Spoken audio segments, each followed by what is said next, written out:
Kas sa tead, missugune on kõige hullem märk või signaal, mis meile hakkab ette andma teavet selle kohta, et suhe on ohus? Ehk siis, olgu see siis elukaaslaste vahel suhe või näiteks äripartnerite vahel suhe või ka klientide vahel suhe või töökaaslaste, mingit vahet ei ole. Ja see on signaal põlgusest.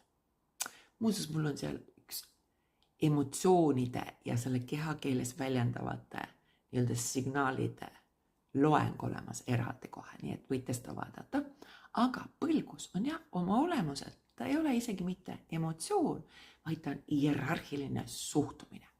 Ja põlgus tähendab seda, eks ole, et kui mina arvan, et mina olen sinust parem, siis järelikult sina oled minust kehvem. Ja võt sellepärast see on ülioluline, et me tuvastaksime põlgust. Põlgus on muuseas ainukene asümmeetriline näoilme, ehk siis kogu aeg on see üks suupool nagu üleval, natuke tõuseb üks selline kulmoosa ja te kuulete niisugust sarkasmi, ironiseerivaid märkusi teiste arvelt, teiste pisendamist, vähendamist ja nii edasi. Ja miks see mängib rolli?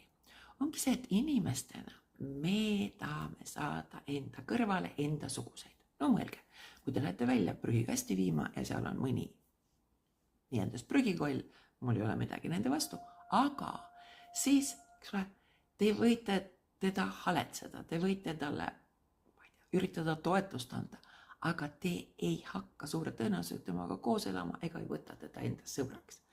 Sest et me alati nagu eelistame enda suguseid. No, Brad Pittiga või Angelina Joliega te ka suure tõenäosusega ei ihalda abielu, seepärast et nad on liiga palju teist üle, nii öeldes teie enda arvates, ja teised, kes on liiga palju all, ka nendega mitte. Ehk siis, kui tuleb sisse põlgus, siis ongi see, et üks pool seab ennast teisest kõrgemaks. Ja võt sellepärast signaal põlgusest on üks väga ohtlik märk. Näiteks uuringud näitavad, et kui üks elukaaslane kohtleb teist põlgusega, siis isegi selle teise poole, keda koheldakse põlglikult, haavad paranevad aeglasemalt. Ehk siis mõelge, kas teil on üldse vaja seda enda kõrvale, kes teid põlglikult kohtleb ja kas te peaksite ennast üldse laskma kohelda põlglikult. Ehk siis põlgus kui ohumärk.